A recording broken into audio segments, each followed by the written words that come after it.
Landscape paintings can really pop when you create a sense of contrast in them.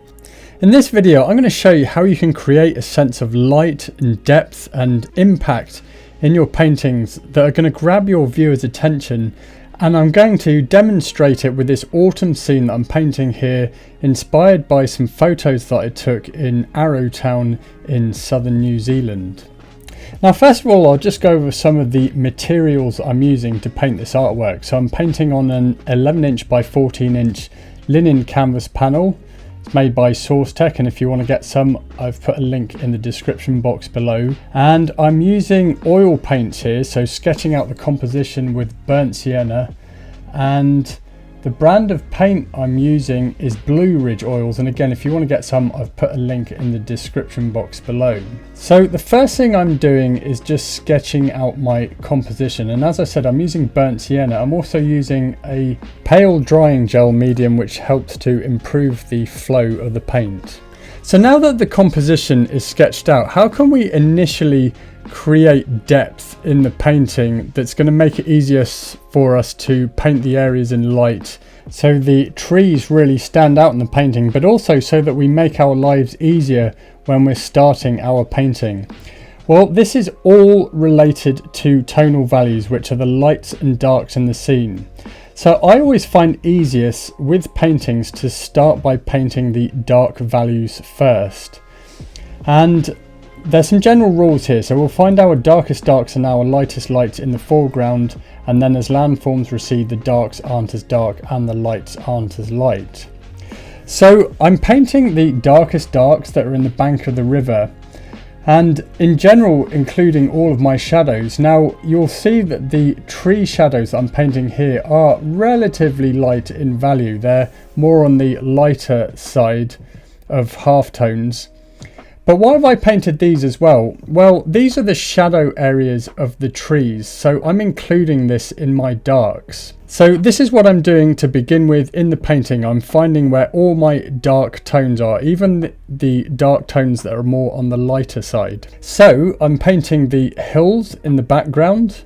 I'm using combinations of yellow ochre and ultramarine blue with some titanium white, and then for that very background mountain, a mix of ultramarine blue, a bit of burnt sienna, some titanium white, and a little bit of alizarin crimson. But the key here is to get all of the darks and the shadows established first, then it makes it so much easier to paint the areas in light.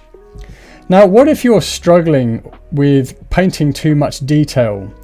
Well, this is another thing that you can do in the blocking in stage, is not worry about detail at all, and in fact use the biggest brushes that you can get away with, so that you're doing loose painterly brush marks, and that way you're not going to be painting any detail. So having these loose brush marks is going to create a nice sense of vitality in your painting, so you've got a nice painterly artwork. Loose and gestural brushwork is what we need in this stage of the painting.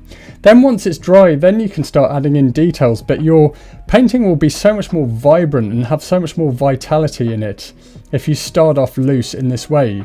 So the brushes that you're using, they should be pretty big compared with the size of the canvas, and even make you feel a little bit uncomfortable, but just stick with it. It will help you to loosen up your painting style a little bit, so you can create those more expressive brushworks. Now, as I said, painting the dark values first is now making it a lot easier for me to paint the areas in light.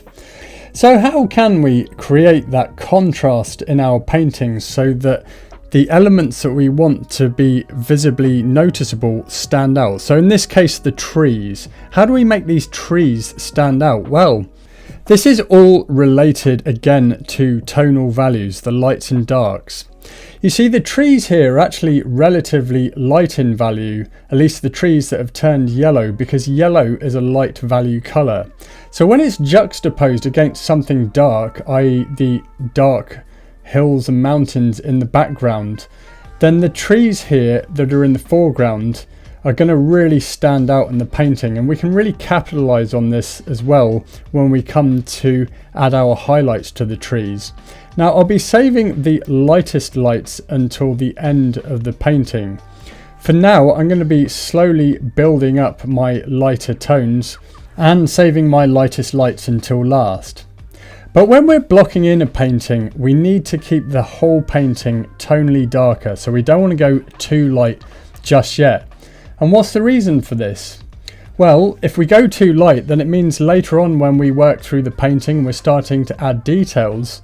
We might not be able to go any lighter. We might just have nowhere else to go in the painting. And if that happens, the painting risks looking flat. And that's something we don't want in our painting. We want our painting to have a sense of depth and that it's three-dimensional, like you could step into the scene.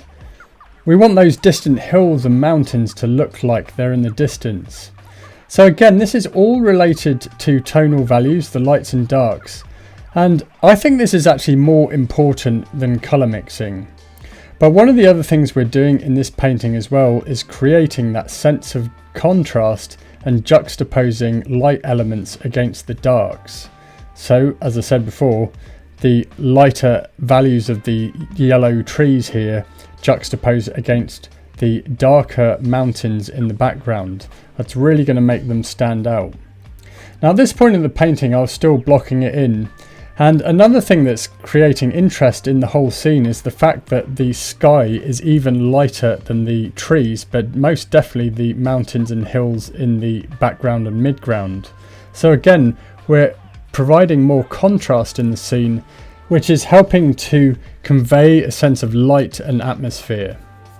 Now one thing I'd like to stress in landscape painting in general is that I think getting your tonal values correct, your lights and darks, is more important than the colour mixing, because you can get away with perhaps not having the right colour, but if your tonal values are off you can end up with a flat looking painting. So this is something I think about all the time. I'm always thinking in terms of tonal values. Now if you'd like to see the full version of this painting tutorial, then come and join me at my art school. You get a 7-day free trial, so you can try everything out for free. And the art school is all about landscape painting and all about helping you to improve your painting skills quickly so that you can create paintings that you're really proud of, proud to hang on your wall and even sell. I do a weekly live painting class, and there's also a course in there, a painting challenge to help you to improve your landscape paintings in 7 days, even if you're a complete beginner. So come and join us at Sam's Art School. I've put a link in the description box below. We'd love to see you there. Back to the painting. So we've let it dry after the blocking stage, and now we're starting the modelling stage. So what is this? Well, this is the part of the painting where we're beginning to add details and we're beginning to make refinements to the various elements in the painting. So I'm particularly focusing on these autumn trees here. Now with this painting I felt that the trees were the most tricky thing to paint, and normally what I like to do is just meet the most difficult parts of the painting head on first of all, and then once you've sorted that out it makes the rest of the painting feel a lot easier to paint. So one of the things I was painting here was the highlights on these willow trees on the left here, and I was using combinations of yellow ochre, some cadmium yellow medium, a little bit of cadmium red light and titanium white. So now that we're into the modelling stage, how can we start adding more detail? Well, actually we can convey a lot of detail without necessarily having to add too much detail. So it's kind of like the illusion of detail without having to paint every single individual leaf, for example. Now here what I'm doing is I'm just painting the suggestion of some twigs and branches and main stems in these trees, and I've just created a dark mix of ultramarine blue with some burnt sienna. Now when it comes to painting trees in general, rather than trying to paint every single leaf, which actually will make your tree look overworked and laboured and probably not very realistic, it's actually better to treat the trees as solid masses, which is what I did here, especially in the blocking stage. But now as I'm adding detail, I can start a bit more sparingly adding highlights and building those up. But it's a way of conveying thick clumps of leaves without having to paint every single individual leaf. Also, adding things like stems and branches is going to help convey more complexity and detail in the painting, even if it's not actually that detailed. So there's loads of things we can do here. Now when it comes to detail, generally I use the most detail for elements in the foreground, and then as I work into the distance I use a lot less detail. Now let's talk a bit more about the contrast and the value. So as I said, we can make things stand out in the painting, especially things like trees, by having something that's lighter juxtaposed against something that's darker, or the other way around, that will work as well. Now with value, there are some general rules. So as I said, we'll find our darkest darks and our lightest lights in the foreground, but as landforms recede, the darks aren't as dark and the lights aren't as light, so our value scale is going to get narrower. But there's some other rules related to value as well, and this is depicted in John Carlson's book, Carlson's Guide to Landscape Painting, and he split the landscape into 4 main zones, where he said the arch of the sky is some of the lightest values in the landscape, along with the ground planes of the grass. Then the slanting planes of the hills and mountains are getting darker, and you can see that in this painting here. And then the upright planes of the trees are the darkest values in the landscape. Now this applies to generally conifer trees, which are often very dark in value, and deciduous trees when they've got their full leaves on them in summer. However, there are exceptions to that, and one of those exceptions are trees in autumn, where especially with yellow leaves, it's going to be a lot lighter in value, so that's something to consider. But again, we can make those light value colours of these autumn leaves really stand out against a dark background, and that's what I'm doing here. So at this point in the painting, I was well into the modelling stage. I was restating some dark values and re-emphasising some light values as well, and then working on the water here as well.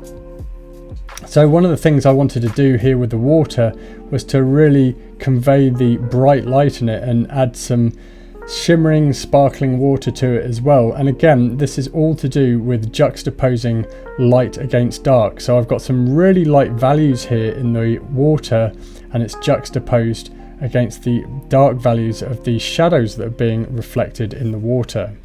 Now I've only scratched the surface with this painting in this YouTube video here, and if you really want to take a deep dive and learn how to paint this whole artwork from start to finish, come and join me at my art school. Thanks for watching, happy painting, and I'll see you in the next video.